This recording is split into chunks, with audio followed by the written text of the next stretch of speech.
Baiklah, selamat pagi semuanya.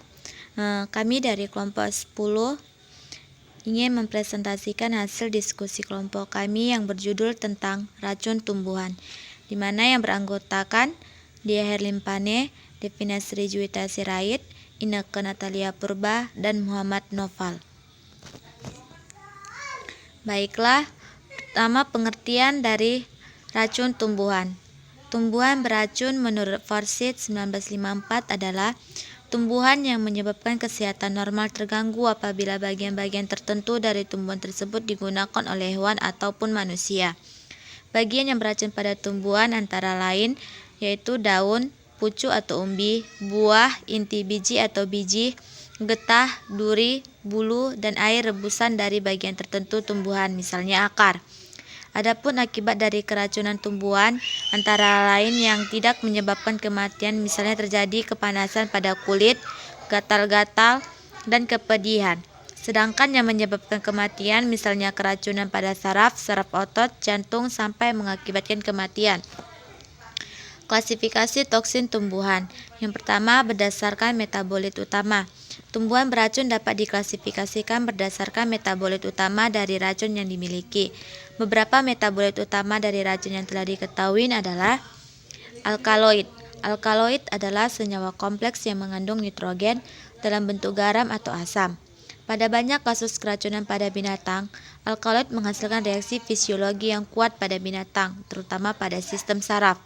Toksin ini dapat menghasilkan reaksi akut atau kronis.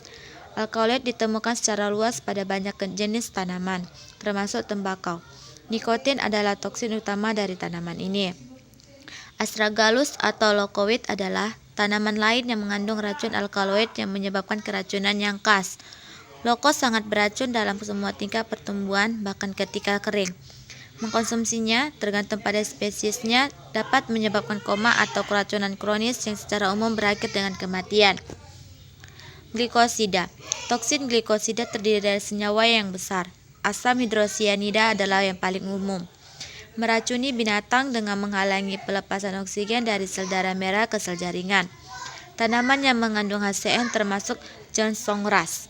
Bahaya dari racun HCN dalam Johnson grass semakin meningkat apabila tanaman ini telah berbunga.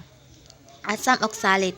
Asam oksalik adalah toksin utama dari grup asam organik. Asam ini seringkali menyebabkan kolik, depresi, koma, dan seringkali berakhir dengan kematian karena kerusakan ginjal. Diet tinggi kalsium dapat mencegah keracunan oleh asam oksalit. Baiklah, selanjutnya akan dilanjutkan oleh teman saya. Resins. Resin dan resinoid merusak sistem saraf dan jaringan otot. Gejala dari keracunan resin sangat bervariasi. Milkweeds adalah contoh dari tanaman beracun yang mengandung toksin resin.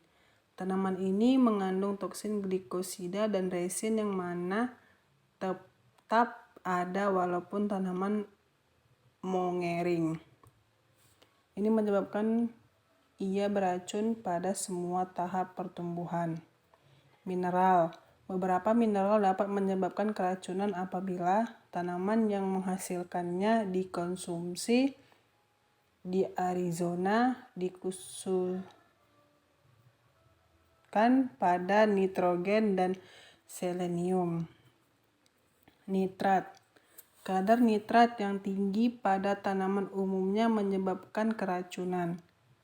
Kuda merupakan hewan yang paling sering keracunan oleh tanaman yang mengandung nitrat tinggi.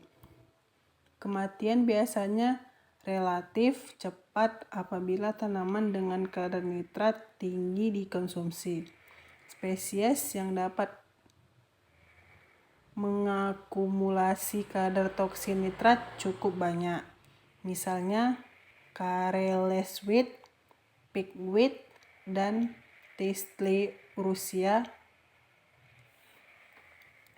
Selenium. Tanaman yang tumbuh di tanah yang mengandung lebih dari 2 ppm selenium dapat mengakumulasi tingkat keracunan dari selenium. Mengkonsumsi tanaman ini oleh makhluk hidup dapat menyebabkan keracunan akut atau kronis. Tanaman yang mengakumulasi selenium terdiri dari dua jenis. Jenis obligat merupakan jenis mutlak membutuhkan selenium dalam pertumbuhannya dan pertumbuhannya tergantung dari kadar selenium dalam tanah. 2. Berdasarkan mekanisme kerjanya, ribtoksins atau ribosom inactivating proteins memiliki 3, yaitu beberapa tanaman Angiospermae mengandung protein toksin yang bekerja pada RNA N-glikosidase khusus dan menginaktifkan ribosom eukariotik. Ribtoksins terdiri dari dua tipe. Rib tipe pertama, protein tunggal, dapat menginaktifkan ribosom tapi bersifat tidak toksin karena tidak memiliki kemampuan untuk melakukan kontak dan sel eukariotik. Rib tipe kedua merupakan heterodimer, terdapat dalam makanan seperti dalam benih gandum dan biji barley. Rib tipe 2 merupakan sitotoksin karena salah satu rantainya berperan, terdapat dalam makanan seperti dalam benih gandum dan biji barley. Rib tipe 2 merupakan sitotoksin karena salah satu rantainya berperan sebagai lektin, terikat dengan galakosida pada permukaan sel eukariotik dan memicu uptake toksin dengan cara endositosa. Saat berada di dalam sel, ikatan disulfide antara kedua rantai akan menginaktifkan ribosom melalui aktivitas N-glikosidase. Contoh rib tipe kedua, ricin. Ricin adalah toksin yang dikenal sebagai racun yang digunakan oleh polisi rahasia Bulgaria untuk membunuh. Terdapat beberapa isoform ricin, termasuk ricin D dan ricin E dan Ricinus communis agglutinin atau RCA. Mekanisme kerjanya ricin bekerja sebagai inhibitor sintesis protein eukariotik yang poten. Sangat ricin berkontak dengan sel eukariotik. Rantai B mengikat toksin ke dinding sel yang mengandung residu galaktosa terminal. Pengikatan ini memicu endositosa sehingga toksin dapat masuk ke dalam sel dan rantai A dilepaskan ke sitoplasma melalui reduksi ikatan disulfide antara kedua rantai. Di dalam sel, antara A menyebabkan depurinasi adenine 4324 dari RNA 28S yang terdapat di dalam ribosom eukariotik Sun unit 60S. Kehilangan adenin ini akan menginaktifkan ribosom. Abrin, biji Abrus precatorius L berbentuk ellipsoid, diameter 5-9 mm. Testa hitam pada bagian dasar dan merah cantik pada bagian atasnya. Bijinya digunakan pada rosario dan perhiasan dan dapat menyebabkan keracunan karena adanya protein toksik yang disebut abrin. 2 Abrin A dan B telah diisolasi. Ini akan menginaktifkan ribosom. Abrin, biji Abrus precatorius L berbentuk elipsoid, diameter 5-9 mm. Testa hitam pada bagian dasar dan merah cantik pada bagian atasnya. Bijinya digunakan pada rosario dan perhiasan dan dapat menyebabkan keracunan karena adanya protein toksik yang disebut abrin. 2 Abrin A dan B telah diisolasi. Kedua abrin tersebut adalah RIP tipe 2. Beberapa toksin dari tumbuhan. Amanita toksin. Amanita toksin dari Amanita phalloides, Link, dan Amanita virosa. Bertillon yang lebih jarang ditemui karena menyebabkan keracunan yang parah. Kadangkala fatal karena salah dibedakan dengan jamur lading yang dapat dimakan, yaitu Agaricus campestris L. Kedua genus Amanita dan Agaricus adalah familia Agaricaceae. Badan buah terdiri dari stalk atau stipes dan sebuah cap atau pileus yang bagian bawahnya terdapat gills atau lamella yang membawa spora. Baik, saya akan melanjutkannya. Nama saya Deherlin Pane. Salah mengenal jamur yang dapat dimakan dengan Amanita paling sering terjadi pada jamur muda, tetapi dapat dihindari jika perbedaan berikut ini. Amanita selalu memiliki spora berwarna putih. Jika pilus dipecah, gills dan daging pilus memiliki warna putih yang hampir sama. Jamur ledeng memiliki spora coklat kehitaman sehingga gills lebih berwarna tua daripada pilus. Amanita memiliki universal peel yang pecah ketika jamur berkembang. Sisa kelupasan berada di dasar sebelah kiri dalam bentuk seed atau pelepah, volva. Jamur leding tidak memiliki seed. Amanita memiliki aroma yang tidak enak, sedangkan jamur leding memiliki aroma yang menyenangkan. Gejala keracunan Amanita biasanya setelah 8-12 jam. Sakit perut, diare, dan muntah yang hebat. Setelah perawatan di rumah sakit biasanya terjadi perbaikan semu, paling lambat 12-24 jam. Selanjutnya terlihat kerusakan liver. Dalam kasus serius progres ini cepat terjadi termasuk pembesaran dan pressure sensitive liver, jaundice, perdarahan lambung dan usus oliguria sampai anuria dan gangguan kesadaran.